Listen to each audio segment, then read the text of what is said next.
कोण वाचतंय? चल वाच बाळ. 30 ते 60 पर्यंत क्रमवार येणाऱ्या विषम संख्यांची बेरीज किती येईल? बरोबर. तर आता 30 ते 60 यामध्ये येणाऱ्या विषम संख्यांची बेरीज आपल्याला विचारलेली आहे. 30 ही विषम आहे का सम आहे? सम आहे. मग 30 च्या पुढची विषम कोणती आली? 31. 60 ही सम आहे का विषम आहे? सम. 60 पर्यंतच घ्यायचे. मग 60 च्या आधीची विषम कोणती? 59. आता याचं निम्म करायचं, त्याला भागिले 2 करायचे. 31 ला 2 न भागल्यानंतर किती येणार आहे? 15.5 येणार आहे. आणि 59 ला 2 न भागल्यानंतर किती येणार आहे? 29.5 ही याची निम्मी आली. आता काय करायचं?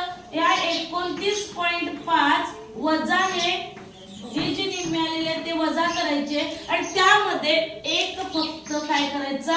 मिळवायचा. याची वजाबाकी किती आली? 14 आली. आणि हा अधिक 1 किती झाले? 15. म्हणजे 30 ते 60 मध्ये एकूण किती विषम संख्या आहेत? 15 विषम संख्या आहेत. तर बेरीज काय करायची? तर 30 च्या पुढची 31 विषम संख्या 31 अधिक 60 च्या आधीची विषम संख्या 59 भागिले 2 आणि गुणिले ही जी एकूण विषम संख्या आलेली आहे ते आपण त्याला काय करणार आहे? गुणिले करणार आहे. याची बेरीज किती झाली?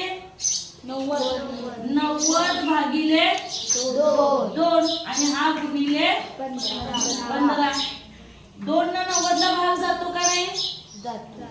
बेके बे चौक 8 आणि बे पंचे 10 किती आले? 45 गुणिले 15 आणि हा गुणाकार किती येणार आहे? म्हणजे बेरीज किती आली? 675. 30 ते 60 मध्ये असणाऱ्या विषम संख्यांची बेरीज किती आली?